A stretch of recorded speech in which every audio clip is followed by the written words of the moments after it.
3rd November 2001, 15 years ago, my sister, 3 years elder to me, wrote a letter to me. I was turning 21 then. Yes, so now you all know how old I am. I was turning 21 then and my sister wrote me a letter. To the man who the world wants to be like, who's now going into manhood. To the boy every neighbor's mother wants their boy to be like. To the son that every mother wants to have. To the brother that everyone should have.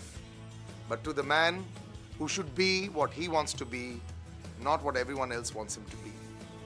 After 15 years when I read what she writes, it is probably one of the only pieces of writing that I have in my wallet. After watching Kapoor and Sons, even I was extremely emotional, and I'll tell you why. So today's box office, the one film that I had no real expectations from, Kapoor and Sons. Yes, of course, the promos looked fun, but they looked like a Shandar or, any Karan Johar film. And then Shakun Batra comes up with magic. So today, let's talk about Kapoor and Sons. Kapoor and Sons is about a family, as you've seen in the promo. Enough for you to understand. Fawad Khan, Siddharth are brothers. Ratna Pathak is a mother. Rajat Kapoor is a father. And the Dadaji is Rishi Kapoor. And there's Alia Bhatt, who's that girl who, well, one brother likes and the other brother has something. That is enough revealed in the promo. But the film is so much more than that. They say films are a mirror of our society. Films are a mirror of who we are. And very few actually come up to that. The last time I was so taken aback by a film, in the entertainment sense, was Queen. Before that, Tare Zameen Par. And prior to that, Alage Raho Munna Bhai, Rang De Basanti, some of the films that come to mind. In the recent past, I had Talwar that really shook me because that film was so fantastic. But in this film, it's not just about the fact that you long for your family after this. It's the guilt that you walk away from. In this film, you will have cheating. You will have the guilt of ignoring. You will have the guilt of taking advantage of certain relations. And the guilt of maybe not having said that last line or word that you would have wanted to say. I cannot reveal as to who is saying what and how the relationships pan out, because that would be an utter, well, disservice to this magnificent piece of art that Shakun Batra has made. For a man that is so young, to have understood the value of emotion and to bring it out so well, it is fantastic. Fawad Khan, you, my friend, are the new superstar of Bollywood cinema. If Khoobsurat sort of just touched upon what you had done, this film brings forth what the maturity of an actor is required. From the very fact when he cries when he sees a situation that, he didn't want to see. Because he is, in effect, what I should have been when I was young, or I was supposed to be. The ideal son, the ideal father, maybe not the father, but ideal brother, an ideal everything. And thereafter, a lot of things come apart in his life and he suddenly feels sad. Alia Bhatt, I think she's the perfect cog in the wheel, and kudos to her for not trying to take away from the performance of the other two, because she's not the heroine of this story.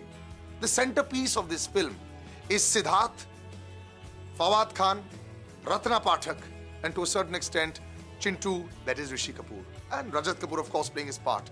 But Ratna Pathak, you are a magnificent masterclass in what acting should be. And I think this is really, really wonderfully handled between the two of them. I highly recommend this film. It will make you cry. It will make you laugh in the first half. And of course, you'll enjoy a lot of moments of Mandakini. Yes, there's Mandakini in this movie also. Don't ask me how. I'm just telling you. There's Mandakini, there's a waterfall, and there's Rishi Kapoor being naughty. Yes, that's there. He celebrates his 98th birthday, and I do feel this film will sail past 100 crores, and you should really watch it. Maybe once, alone, and then maybe once with family. I say alone, because you'll be truer to your emotion when you watch it alone. So 4.5 stars for a film that has completed a number of, I would say, missing links, even in a hardened person like me in the recent past. As far as box office collections go, Neerja continues. It's historic. In its 5th week, the last time a film went into its 5th week was Bajrangi Bhaijaan. And I don't mean by a few isolated cases. Sanam Teri Kasam, by the way, in some theatres is still in its 5th week. But I'm talking about a majority of theatres where it's still going very strong. Hit almost 68 crores, more than 120 crores worldwide, and it is still continuing to dominate at the box office. Jai Ganga Jal falling short of what you'd wanted it to have fallen. And of course, Tera Sarur, before it released, it was already a hit, made 9 crores at the box office. I don't even know how to categorize this film, because as such it should not have been a hit, but because of certain mathematics it says it is. But you know, if the pain of Tera Sarur was there last week, Kapoor and Sons will amply, for sure, make sure that you believe in cinema and love just the craft once again.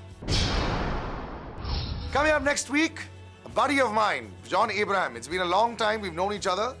I haven't liked all his films, I'll be very honest with you, but I have liked the films that he's produced. Whether it's a Vicky Donor, whether it's a Madras Cafe, he really knew how to make a good film. Even Force did a decent job.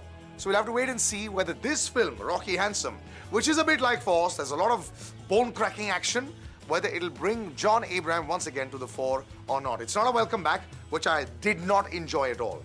This one, I'm hopeful of. I will see you soon. This is Salil, and my Twitter handle, as always, Salil Acharya. Take care and bye-bye. The drums, the drums, the drums.